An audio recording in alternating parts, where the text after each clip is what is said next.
शहर कराची, वहाँ का नेशनल स्टेडियम, तारीख 13 मार्च 2006, इंजमाम मोइन खान और नेहरा जी।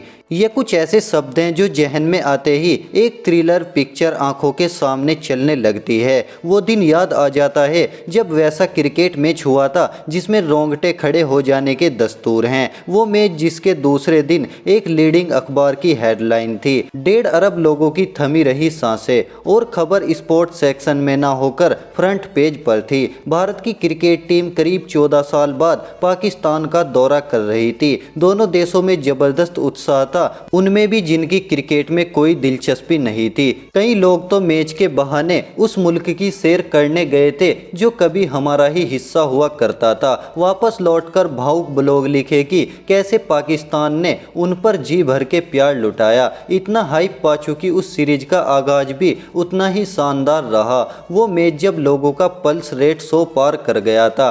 खचाखच भरे नेशनल स्टेडियम में जब सौरव गांगुली और इंजमामुल हक टॉस के लिए उतरे तो जनता के शोर में उनकी आवाज़ सुनना मुश्किल हो गया था। टॉस इंजमाम ने जीता और फील्डिंग करने का फैसला कर लिया। अगर भारत की तरफ से सचिन और सहवाग की विध्वंसक जोड़ी मैदान पर उतरी थी तो उधर से दुनिया का सबसे तेज गेंदबाज बॉल संभाले था शोएब अख्तर। ऐसा मुकाबला जिसे देखने के लिए आदमी अपनी किडनी भी बेच दे। भारत ने सदी हुई शुरुआत की रफ्तार के चक्कर में शोएब अख्तर कई बार लाइन से भटके, 2 वाइड और 2 नो बॉल फेंकी। बहरहाल वो 2020 से पहले का जमाना था। भारत ने 9 ओवर में बिना विकेट खोए 69 रन बनाकर शानदार शुरुआत की थी। तभी शोएब सचिन की लड़ाई में शोएब जीत गए और 28 रन पर सचिन आउट हो गए। कारवां फिर भी चलता रहा। सचिन गए तो गांगुली आए, गांगुली गए तो द्रविड़ आए, रन बनते ही रहे। 11 बॉल का ओवरऑल द्रविड़ की बदनसीबी।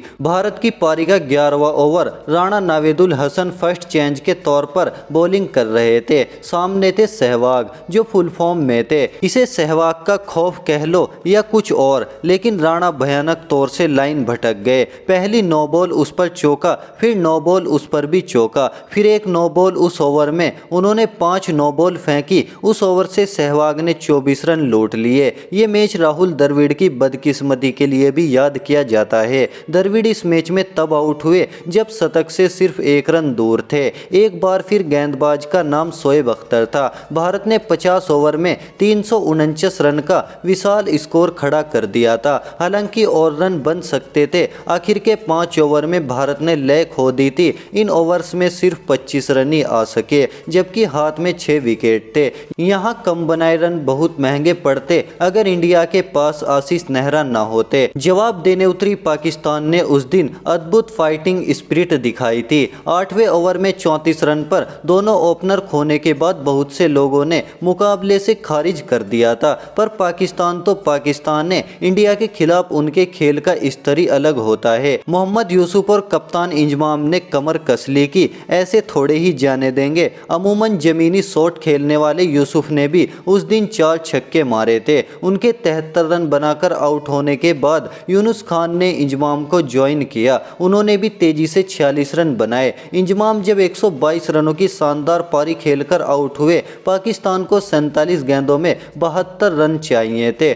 टफ था थोड़ा, लेकिन पाकिस्तान ने हार नहीं मानी। अब्दुल रज्जाक ने आड़ा तिरछा बल्ला चलाकर तेजी से रन बटोर लिए। दोनों टीमों में जद्दोजहद चलती रही। शोएब मलिक खतरा बन सकते थे, उन्हें कैफ ने एक शानदार कैच लेकर चलता किया। उस वक्त जब पाकिस्तान जीत की दहलीज पर पहुंच गया था, उसे 8 गेंदों में 10 रन चाहिए थे। अब पाकिस्तान की आखिरी उम्मीद थे विकेट कीपर मोइन खान। आखिरी ओवर में उसे जीत के लिए सिर्फ 9 रन चाहिए थे। नेहरा जी का वो आखिरी ओवर, 1 ओवर में 9 रन इतना मुश्किल हरगिज नहीं था। शुरू में पाकिस्तान को खारिज कर रहे लोग अब पाकिस्तान को फेवरेट मानकर चल रहे थे। ऐसे में आशीष नेहरा ने अपने जीवन का सबसे यादगार ओवर फेंका। एक हाई टेंशन मैच के फाइनल ओवर में सिर्फ 3 रन देकर मैच जिताना अद्भुत गेंदबाजी है। नेहरा ने राणा नावेद और मोइन खान को बिल्कुल भी हाथ खोलने का रूम नहीं दिया। आज भी वो सीन याद आता है जब जावेद मियांदाद बाहर से इशारा करके कह रहे थे कि